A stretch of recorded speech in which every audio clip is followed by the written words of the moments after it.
Take it off, bitch! The vulgar shout shattered the evening hum of the crowded diner.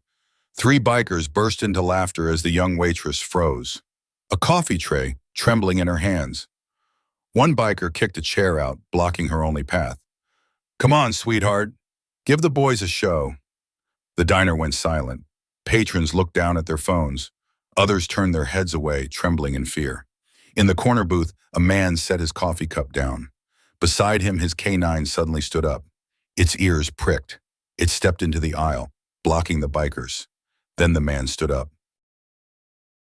The setting was a small, dusty diner tucked away on the edge of a long, lonely Texas highway. It was the kind of place that smelled of burnt coffee, fried onions, and decades of old diesel exhaust.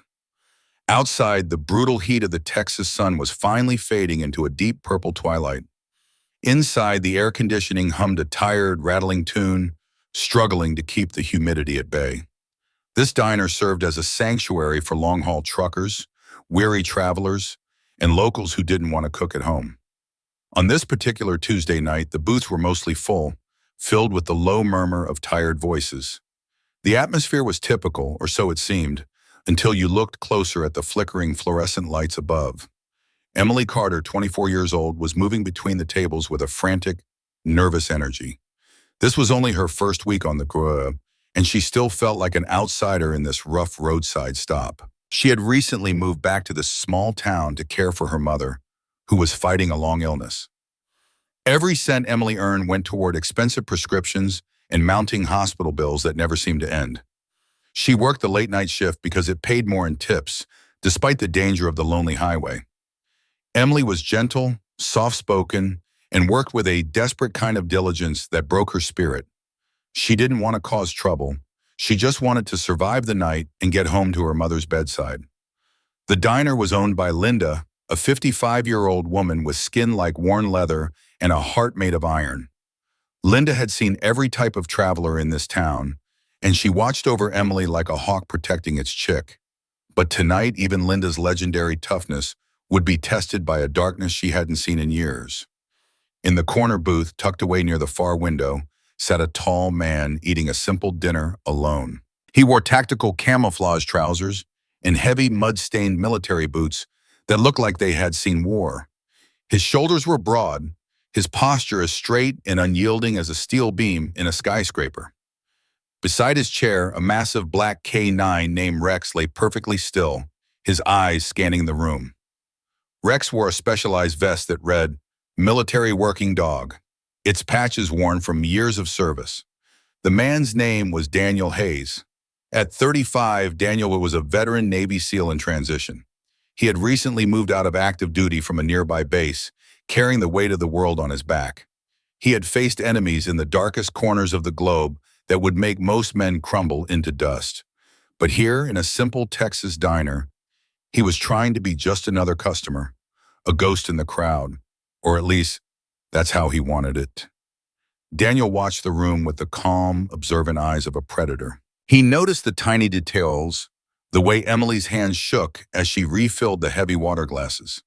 He noticed the way Rex's ears twitched every time the heavy front door swung open on its hinges. Daniel didn't seek out conflict, but his mind was a weapon that was permanently locked and loaded.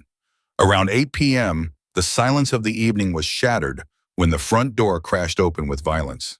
Three bikers walked in, bringing the heavy smell of exhaust and unwashed leather into the small space. They were loud, aggressive, and moved with a sense of entitlement that immediately chilled the air. They took a central table and immediately began demanding beer, their voices booming over the radio. Linda looked at them from behind the counter, her eyes narrowing as she felt the shift in the room's energy.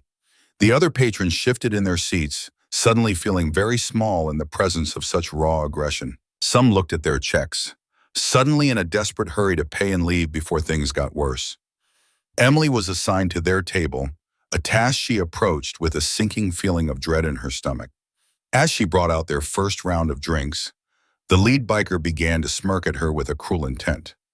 He made a vulgar comment about her uniform, his eyes traveling over her in a way that made her skin crawl. The other two roared with laughter, a sound that didn't feel friendly. It felt like a predator's warning. Emily tried to keep her head down and her eyes on the floor, maintaining her professional forced smile. But as she turned to leave, one of the bikers kicked his heavy chair out, trapping her in a corner. He blocked her only path to the kitchen, his eyes cold and filled with a dark, bored kind of cruelty.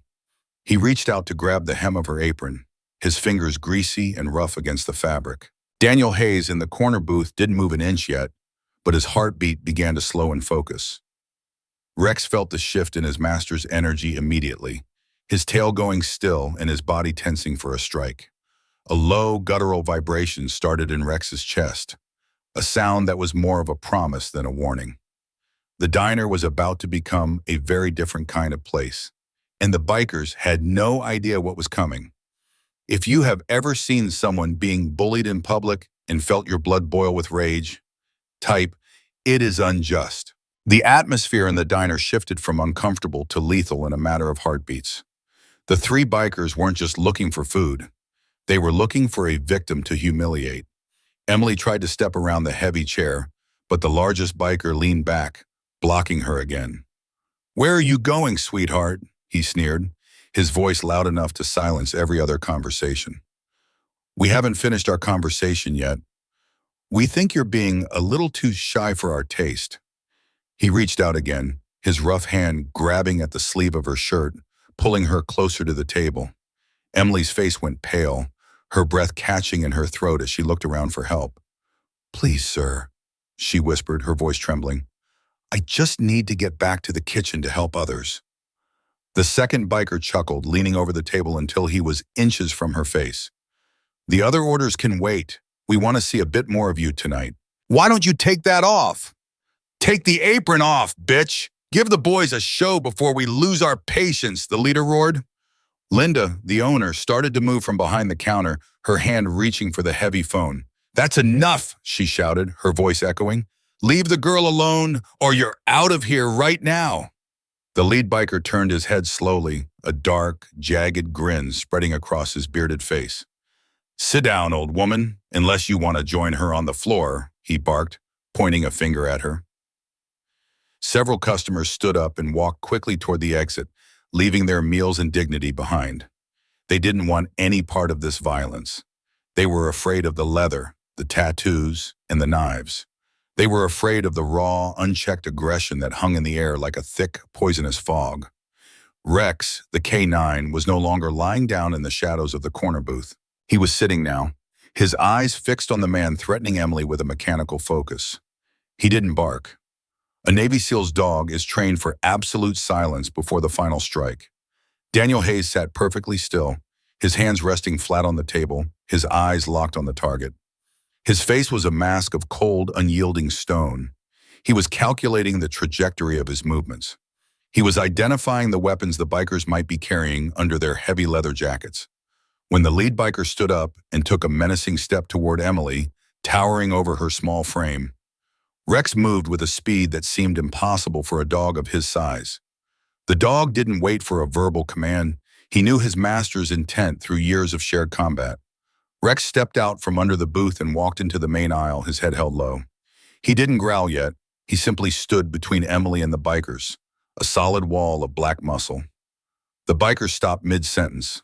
They looked down at the chum, then at each other in confusion.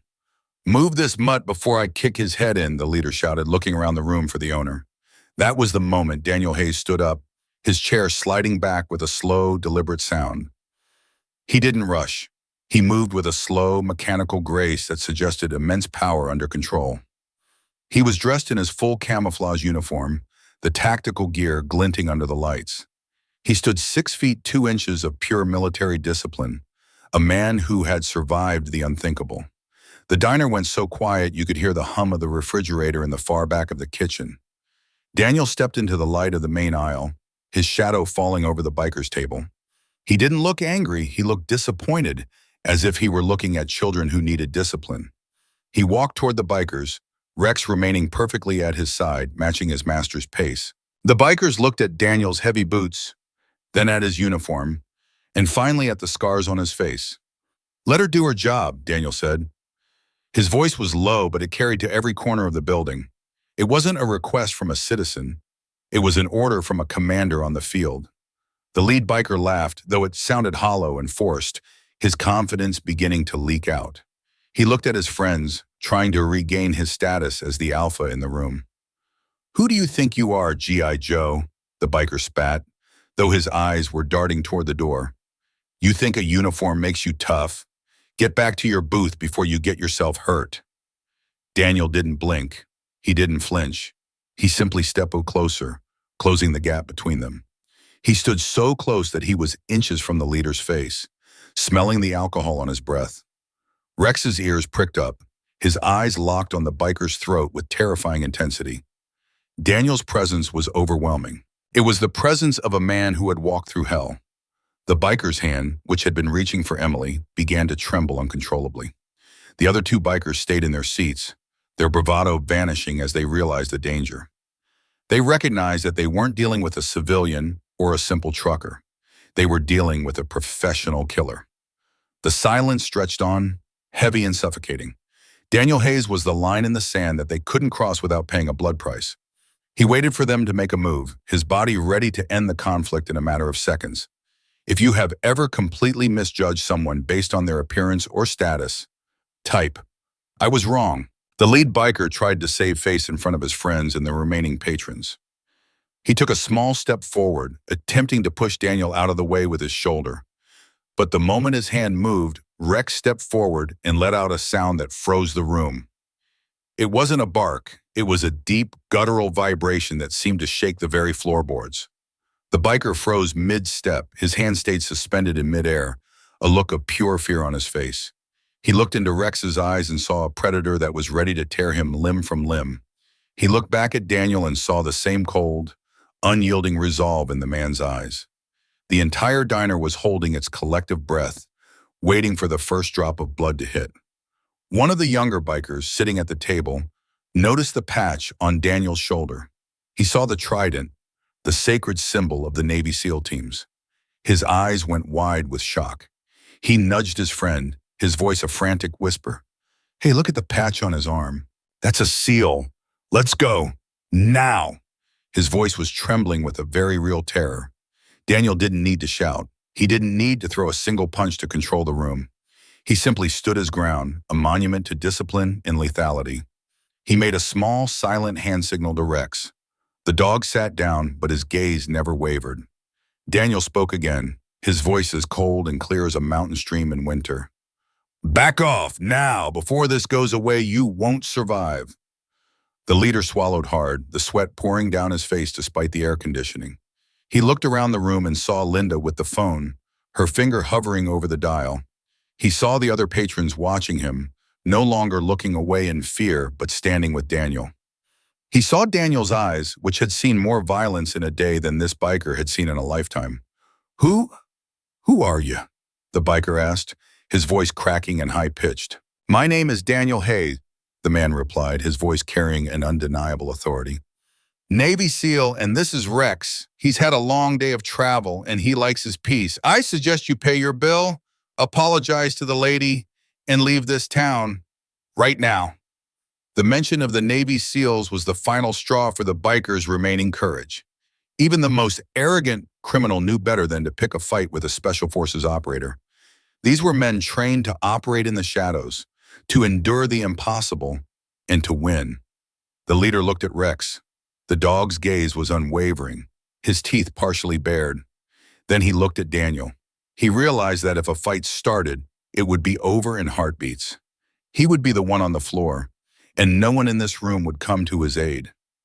He slowly lowered his shaking hand, his fingers twitching at his side. He stepped back, nearly tripping over his own heavy chair in his haste to get away. "We were just leaving anyway," he muttered, not daring to look anyone in the eye. He reached into his pocket and threw a crumpled $20 bill onto the sticky table.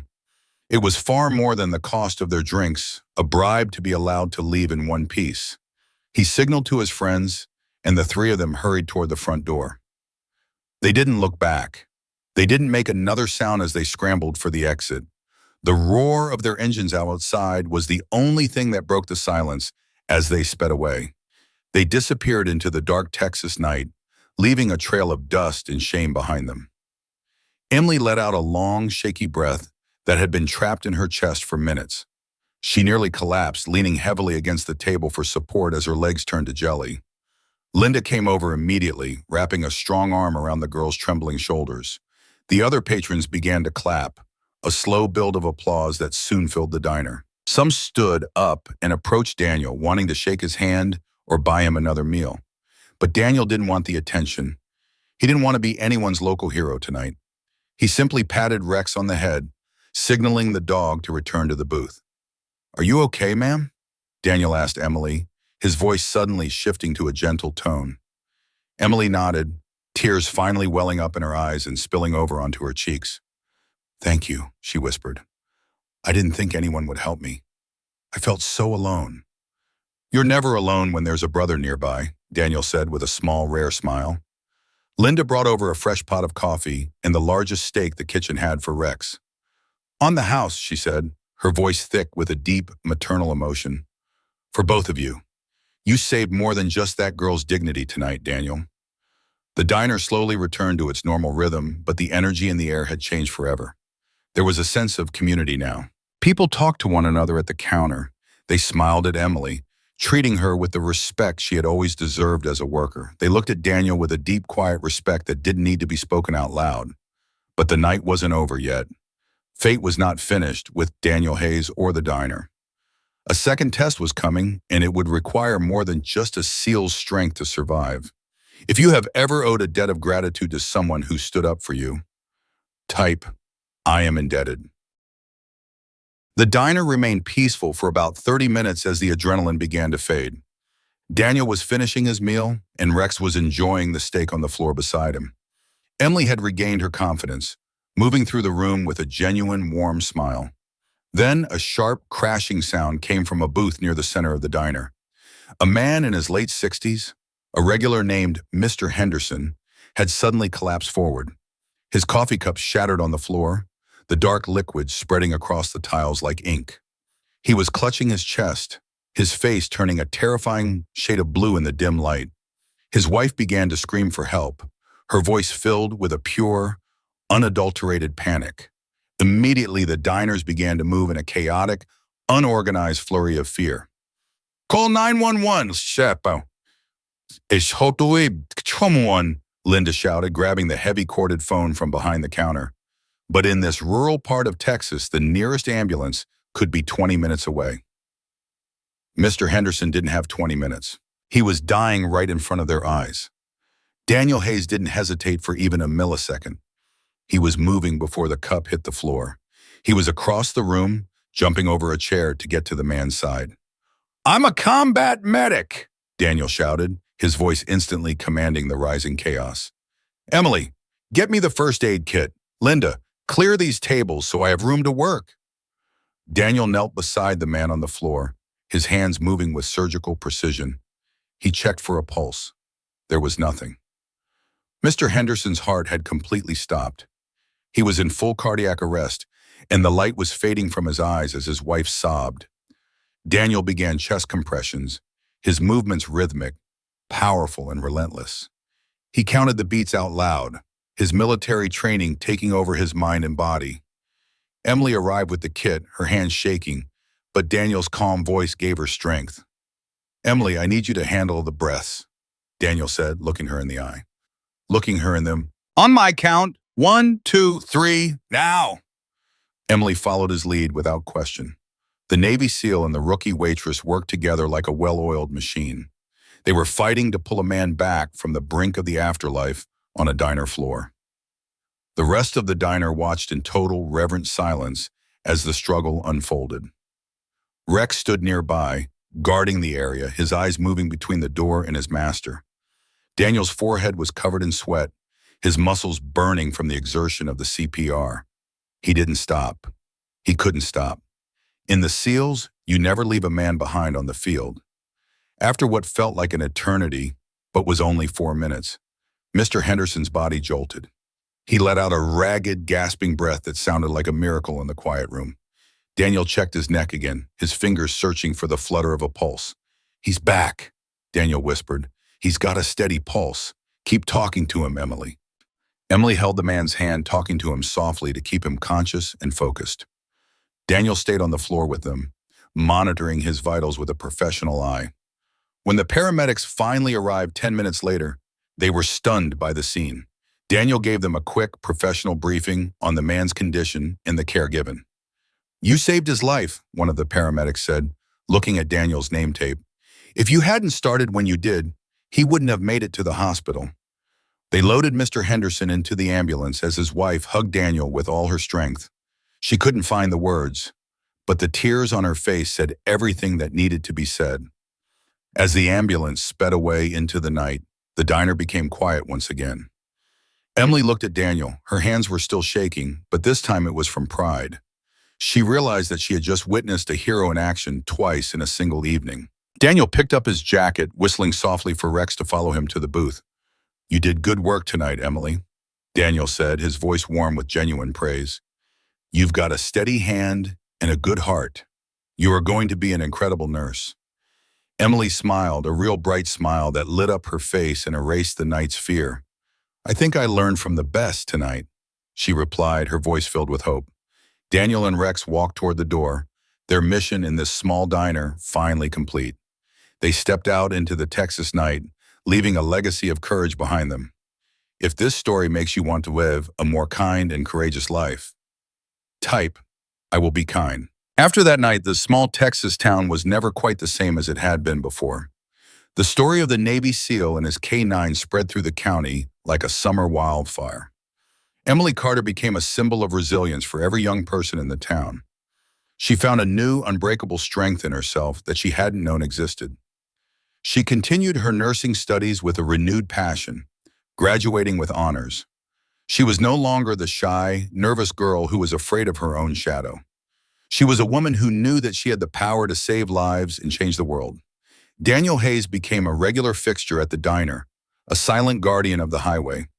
He and Rex would show up every Tuesday at exactly 6 p.m. for the same booth. They didn't need to pay for their meals anymore. Linda made sure of that until her last day. Daniel became a mentor to the local youth, teaching them about discipline and honor. He never talked much about his time in the military or the medals he had earned. He didn't need to. His actions in that diner spoke louder than any words ever could. People realize that heroes don't always wear capes or have their names in the news. Sometimes they just sit in a corner booth and watch over the room with quiet eyes. The bikers never returned to that stretch of highway again. They knew the territory now. Word had gotten out that this diner was protected by someone you didn't want to cross. The town felt safer, the community more connected than it had been in decades. People realized that it only takes one person to stand up against injustice to change it. Daniel and Rex eventually moved on to a new mission, but their spirit remained behind. Every time a new waitress started at the diner, Linda would tell her the legendary story. She would point to the corner booth and tell her that as long as there are good people, there is always hope in the dark. Because sometimes the ordinary is extraordinary. Sometimes a silent dog and a man in uniform are all it takes to remind us of who we are. The diner still stands today, a beacon of light on the edge of the Texas highway. If you go there, you might see a man sitting in the corner, watching the door. If you do, just nod your head in respect and know that you are safe in their presence. Because a hero's watch never truly ends as long as there is a life that needs saving. And Emily, now a head nurse, still wears a small pin on her uniform in the shape of a star. It reminds her of the night she stood up, and the man who stood up with her. Daniel Hayes and Rex, the silent guardians of the night, their story goes on forever. If you believe that standing up for what is right is the most important thing we can do, please comment. Respect, and don't forget to subscribe to the channel SN Touching Stories for more powerful, true, and inspiring stories about the heroes among us. Thank you for watching.